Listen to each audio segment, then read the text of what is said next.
அஸ்ஸலாமு அலைக்கும் வரஹ்மத்துல்லாஹி வபரகாத்துஹு. அன்புமிக்கவர்களே, ஒரு மனிதர் இருந்தார்.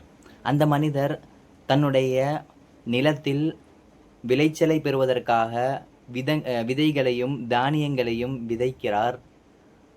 விதைத்தால் மட்டும் போதாது, அவர் சரியான முறையில் அந்த விளைச்சல் நாள் வரை அதனை பராமரிக்க வேண்டும். அதேபோன்று ஒரு மனிதர் இருந்தார். அவர் ஒரு முதலீட்டை போடுகின்றார். அந்த முதலீட்டில் லாபம் பெறுவதற்காக பெறும் வரை அவர் சரியான முறையில் செயல்பட வேண்டும். அதே போன்று ரமலான் என்னும் மாதத்தில் நாம் ஒரு விளைச்சலை, ஒரு முயற்சியை, ஒரு முதலீட்டை நாம் போட்டோம். அந்த முயற்சியை, அந்த முதலீட்டை நாம் பெறுவதற்கு, லாபத்தை பெறுவதற்கு மற்ற 11 மாதமும் நாம் செயல்பட வேண்டும். அல்லாஹு தஆலா குர்ஆனில் சொல்லி காட்டுகின்றான், வலா தகூனு கல்லத்தி நகலத் அஸ்லஹா மின் பாதி குவா அன்காசா.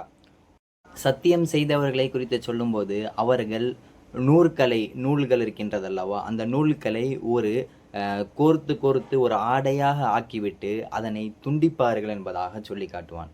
அல்லாஹு தாலா அவர்களை அவ்வாறு குறிப்பிட்டு காட்டுகின்றான். நாம் ஈமான் என்னும் கோட்டையை இந்த ரமலான் மாதத்தில் கட்டியிருக்கின்றோம்.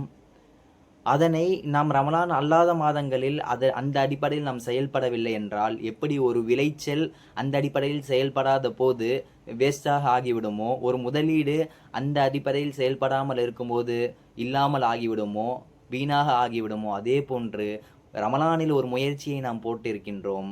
அந்த அடிப்படையில் நாம் செயல்படாமல் இருக்கும்போது அந்த ரமலான் என்பது வீணானதாகத்தான் கருதப்படும். ஆக அன்புமிக்கவர்களே, ரமலானில் எதை பின்பற்றினோமோ அதையே இந்த வரக்கூடிய காலங்களிலும் பின்பற்றக்கூடிய பாக்கியத்தை வல்ல இறைவன் நம் அனைவருக்கும் தந்தருள் புரிவானாக. அஸ்ஸலாமு அலைக்கும் வரஹ்மத்துல்லாஹி வபரகாத்துஹு.